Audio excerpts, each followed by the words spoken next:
Here to discuss his new bill that would work along those lines is Indiana Republican Congressman Marlin Stutzman. Congressman, great to have you with us. Thank you. It's great to be here. Now, Congressman, first, you voted in favor of the continuing resolution which passed. How do you see this following through in the America First agenda, and where does it stand right now with the Democrats? Well, I come from business, entrepreneur, small business, family business, and I kind of see this as, taking over a depressed property or depressed business, and you don't want to file bankruptcy, but you got to pay the garbage bills to, start over. And I think that's how I look at the CR, is that we have to clear the deck and really set the table for the 2025 budget, which we've already passed the framework for that under the reconciliation package.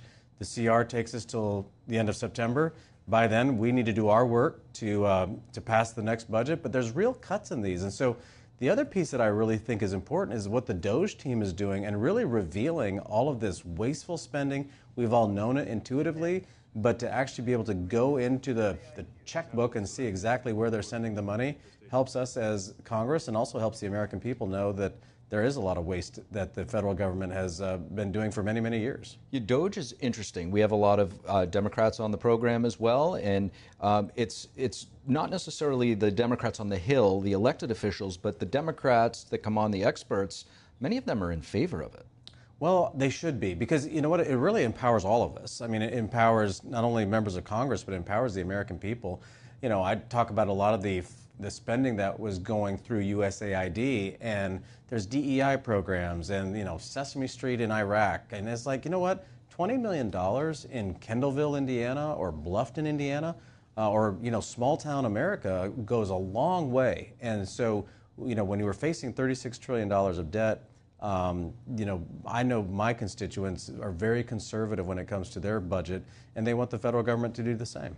Speaking of which, you introduced a bill last month which was called the Restoring Checks and Balances Act. Yeah. Specifically, it centers on the idea that rules from federal agencies would expire after 5 years unless Congress authorizes them. What's the reasoning behind this bill? Yeah, I just think it's a common sense approach to resetting every so often. One of the things that, being in business, we had to deal with daily was the regulations from the different agencies that we had to work with. And we had to work with USDA in our meat processing facility. And it wasn't always the regulation that was the challenging part. It was just actually getting an answer. And it's like nobody knew what the answer was. And it's like, well, if you don't know what the answer is, then why do we have the regulation? And so to me, it just made sense that every 5 years, you wipe the regulation away. And if it's really important, then you're going to come back and reinstitute it, or whatever you have to do, because it makes sense. But oftentimes, we just kind of let these regulations pile up year after year after year, and all of a sudden, you've got a big mess of regulations that nobody knows how we got there. Trump actually highlighted that point today in the Oval Office with the Irish Prime Minister. Yeah, and he mentioned a similar concept with his joint address, by saying for every one new regulation, you have to eliminate 10. So he's definitely on the same path, and I felt that this was something that would make a lot of sense to just clean it away, and then it comes back to Congress, and then those regulations can be reinstituted if they make sense, and if they don't, they're gone. Speaking of the Trump administration, they're seeking to cut $100 billion in regulations for small manufacturers. Based on your own entrepreneurial experience, how significant is this, and will it strengthen domestic supply chains? Oh, absolutely. I mean, tax policy is big for business, especially small business, but the regulatory piece is even bigger because, we don't have a office full of lawyers. We don't have an office full of accountants. We're trying to figure out how to, make sure our product is getting on to the customer on time, and making sure that our employees are taken care of, and making sure utility bills are paid for. But when you have to work with the regulatory process as well, then it just adds a whole nother level of complexity. And so regulations can actually slow the economy down much faster. It's like throwing a wet blanket on the economy, and it costs trillions of dollars. There was an estimate by a group that said about $1.3 trillion is the cost of regulations to the U.S. economy. So by the fact that Trump is backing those back, it'll actually spur growth, and the market also regulates itself just through supply and demand and through customer satisfaction. If you don't make the customer happy, they're not going to buy your product. So maybe you have to figure something else out to make sure you have a good product that people want to buy. And just lastly, back to the CR, A lot of people thought that the Democrats were just going to push it through. It seems like there's now consensus that they're not.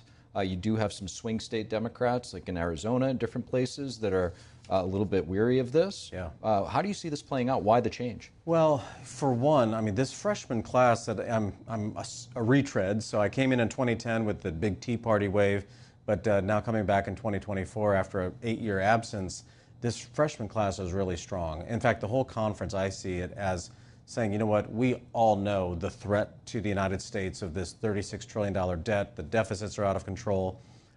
We have to stick together and make sure that we do what it's going to take to be able to fix the problems and pass a budget that really leads us towards a balanced budget and paying debt down.